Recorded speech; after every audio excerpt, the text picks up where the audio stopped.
Historic place, but we're also here with historic people.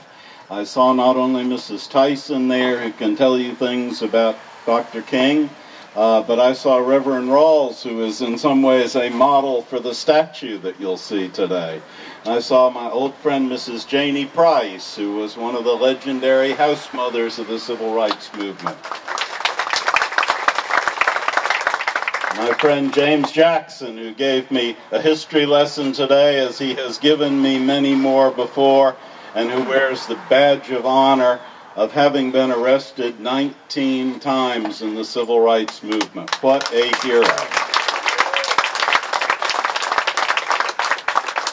And there are many faces here that are familiar from a sad homegoing just on Saturday for the leader of the Civil Rights Movement in St. Augustine, the late Dr. Robert Hailing. But there are many people who worked on that magnificent memorial service at St. Paul AME Church on Saturday. And we're here at a building which Dr. King was very familiar with, because they would hold strategy meetings here from time to time, and we have some old newsreel footage showing it.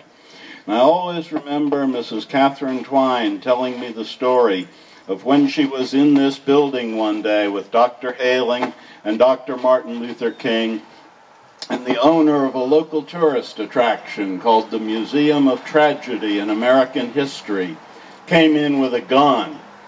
He said, "Dr. King, I came here today to kill you." He said, "But I can't do it, because when I look at you, I see that you are a God-sent man." And several years after Miss Twine told me that story, I was giving a tour during the annual Lincolnville Festival, and an old woman came up to me afterwards and said, "You know, I was the nurse for that man in his last days, and he told me that same story." It just sent chills down my spine.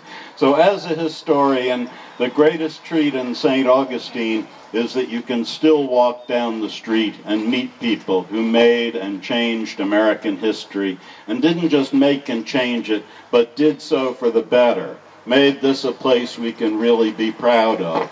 And it's fitting that this building here became, on July 2nd, 2014, the 50th anniversary of the signing of the Civil Rights Act of 1964. This building became the first civil rights museum in the state of Florida. And I know Dr. Hailing is looking down on us now and said, "Okay, you got it started. Now keep it going. Now make it part of your tour train route. Make it a regular feature. Make it so every visitor to your visitor center knows that this place exists." And why not look across the street there at the crumbling steeple of the historic Trinity Methodist Church, where civil rights rallies were held and all of your civil rights leaders spoke over time. And how about fixing that up with some of these state grants and making this an auditorium where people can go and see movies like the one made by Ambassador Andrew Young, which you'll have a chance of seeing as we go up to the Corazon Theater. So I hear a lot of voices. Some people might say I hear too many voices, but I think that I hear the right voices that need to be heard. So I am grateful to Dave Chatterton and to Monty the artist, and I don't want to keep you from seeing a historic moment when the statue of Dr. King is unveiled. You know, in 1964, Potter's Wax Museum was located down where A1A Ale Works is. And they had big glass windows in the front, and a lot of the newspaper reporters who came here to cover the civil rights demonstrations noticed that sitting in that front window was a wax statue of Mahatma Gandhi, the great Indian independence leader who inspired Dr. King with his philosophy of nonviolence.